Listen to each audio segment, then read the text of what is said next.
आज आपण जी रेसिपी करणार आहोत ती आहे हापूस आंब्याची रेसिपी। त्याच्यामध्ये आपण हापूस आंब्याचा साखर आंबा करणार आहोत।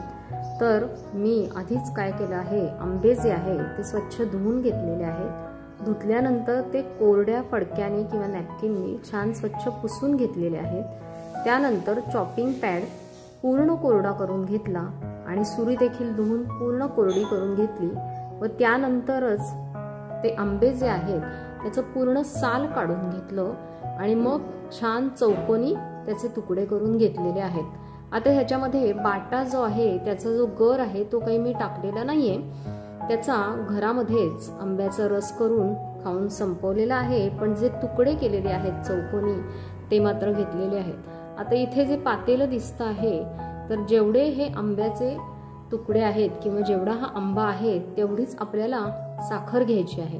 त्यामुळे आता हे जे पातेलं आहे त्यातला जो आंबा आहे तो मी एका भांड्यामध्ये काढून घेते। ज्या भांड्यात आपल्याला साखर आंबा करायचा आहे त्या भांड्यात हा काढून घ्यायचा आणि आता ह्याच पातेल्यामध्ये आपण साखर, जेवढा हा आंबा आहे तेवढीच साखर त्याच्यामध्ये घेऊया, म्हणजे आपल्या मापाचं प्रमाण चुकणार नाही।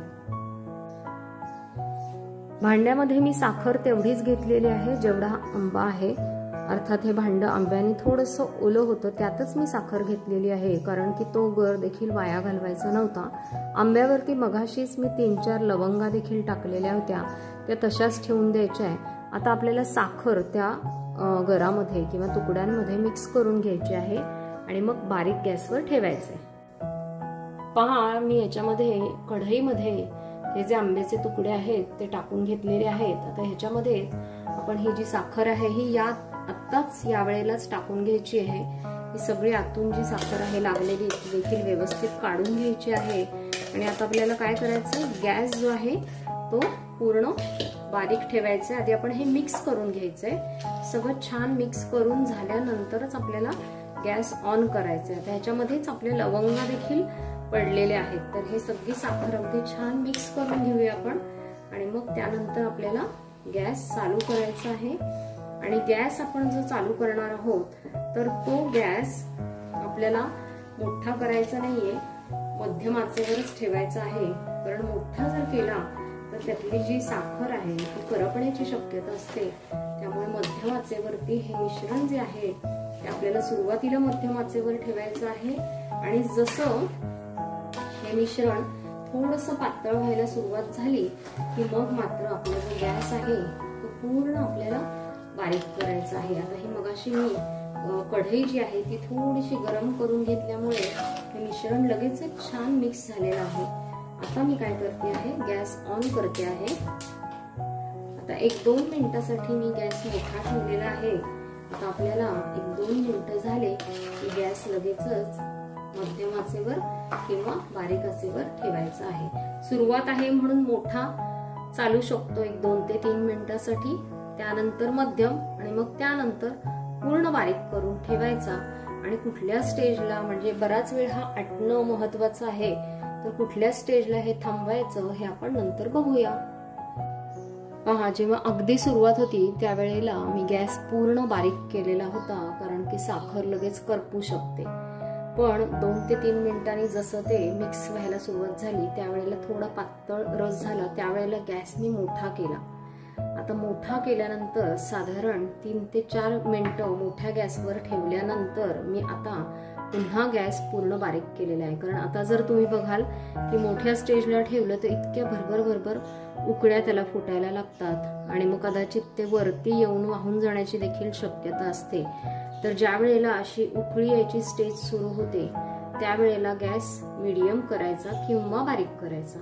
थोडा वेळ मीडियम तुम्ही ठेवू शकता, पण काय होतं, जास्त मोठा ठेवला तर हे फसफसून वर येण्याची शक्यता असते। त्यामुळे शक्यतो एकदा उकळी फुटली त्याला चांगली की गॅस पूर्ण बारीक ठेवायचा आणि त्याला छान शिजू द्यायचं। त्यामुळे काय होतं, आंबा जो आहे तो छान शिजतो आणि साखरेचा पाक व्हायला मदत होते। तर आता आपण हे बारीक गॅसवरती आता एक साधारण 5 मिनिटं झालेली आहे पहिल्या स्टेजला, त्याच्या पुढे आपल्याला 10 मिनिटं ठेवायचं। साधारण 10 मिनिटं झालेली आहे, तुम्ही पाहू शकता की तो छान उकळतो आहे।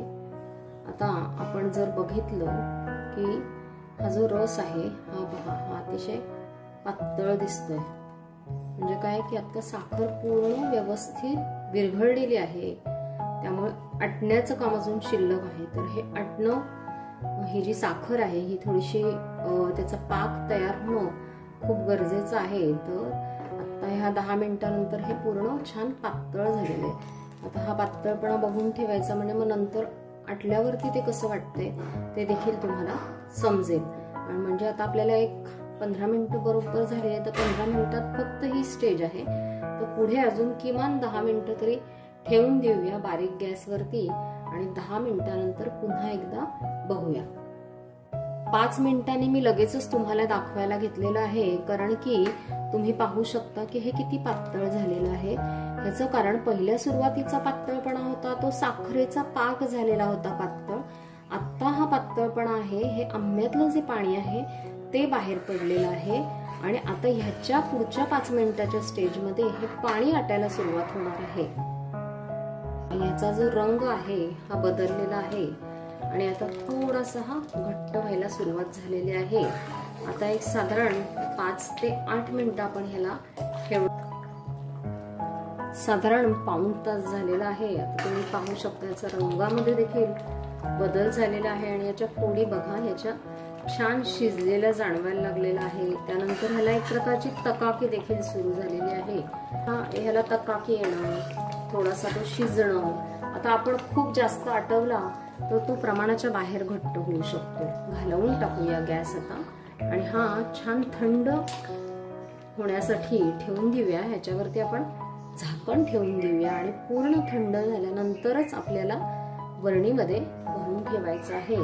याच्या जो कडेचा भाग आहे हे असं गरम असतानाच थोडासा काढून घ्यायचा, म्हणजे कडेला देखील काही फारसं लागणार नाही.